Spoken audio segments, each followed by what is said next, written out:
Media আছে তো ওখানে একজন লোক পড়াই দিলে ভালো হতো, লিফটটা ধরছি এটা নামলে আরো ভালো হতো।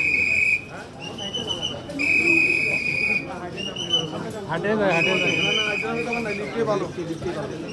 সামনে একজন যে লিফটটা ধরেন, সামনে লিফটটা ধরেন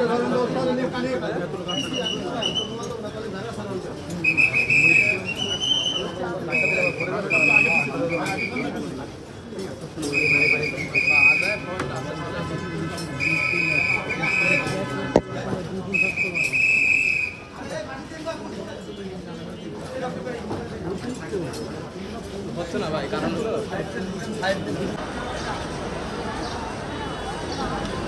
আপনারা জানেন যে হাতিরঝিল থানা একটি মামলা, সেটা হলো 45/5/25, তারিখ হলো 27/5/25। এটা অস্ত্র আইনের একটি মামলা।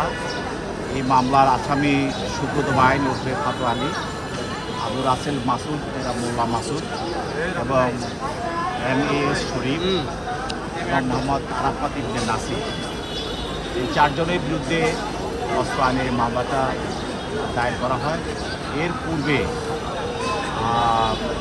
যৌথ বাহিনী সুব্রত বাহিনী এবং মোল্লা মাসুদকে আপনারা জানেন যে থেকে কুষ্টিয়া জেলা থেকে গ্রেপ্তার করে তাদেরকে ঢাকায় নিয়ে আসা হয়। তাদের তথ্য মতে অপর দুই আসামি MAS শরীফ এবং আরাফাত ইবনে নাসিরকে গ্রেপ্তার করা হয় এবং তাদের তথ্য মতে যে বাড়িটা 65 নং বাসা, এটা হলো হাতিরঝিল ওয়াবদা রোডে। এই বাড়িতে যৌথ বাহিনী আসামিদেরকে নিয়ে সেখানে অভিযান চালায়। অভিযানে তাদের প্রত্যেকেরই দেখানো মতে এবং তাদের মাধ্যমে বা তাদের কাছে যে অস্ত্রগুলো তাদের কথা মতো উদ্ধার করা হয়, তারাই এই অস্ত্রগুলো সেখানে তারা ছিল। সেই অস্ত্রের মধ্যে দ্বিতীয় আসামি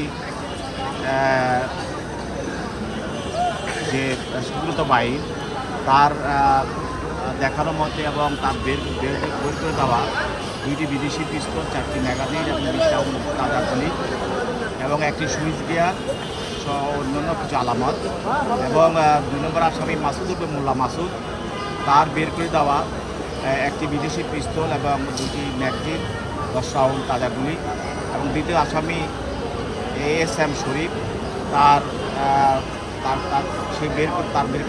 মাঝে বের করে দেওয়া একটি বিদেশি পিস্তল, 2টি ম্যাগাজিন ও 10 রাউন্ড গুলি, এবং দ্বিতীয় আসামি আরাফাত ইবনে নাসির, সে বের করে দিয়েছে একটি বিদেশি পিস্তল, 2টি ম্যাগাজিন এবং 13 রাউন্ড তাজা গুলি।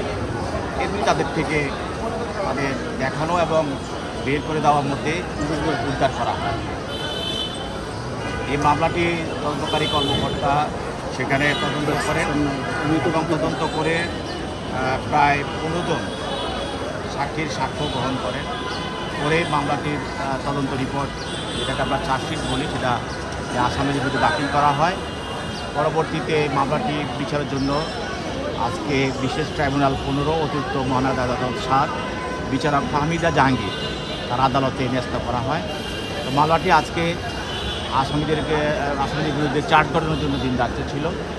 তার মধ্যে 2 জন আসামিকে আদালতে উপস্থিত করা হয় PW মূলে, আর বাকি 2 জন আসামি তারা অনেক দূরে ছিল বিদায়, ঢাকার কাছাকাছি না, ঢাকা থেকে অনেক দূরে বিভিন্ন কারাগারে থাকার কারণে তাদেরকে ডিজিটালের ভার্চুয়ালি তাদের উপস্থিত নিশ্চিত করা হয়। এবং তাদের পক্ষে তাদের আইনজীবীরা ছিল, তারা ডিসচার্জের পিটিশন দিয়েছিল, মামলা থেকে অব্যাহতি পাওয়ার দরখাস্ত দিয়েছিল। তাদের দরখাস্ত শুনানি হয়, রাষ্ট্রপক্ষ আমরা বক্তব্য রাখি। উভয়ের বক্তব্য রাখার পর বিজ্ঞ আদালত এই 4 জনের বিরুদ্ধে অস্ত্র আইনের 19-এর এ ধারা মতে চার্জ গঠন করেন এবং জামিন যারা চেয়েছিল তাদের জামিন দরখাস্ত নামঞ্জুর করেন এবং আগামী 16, 11, 25 তারিখে সাক্ষীর জন্য পরবর্তী দিন ধার্য করে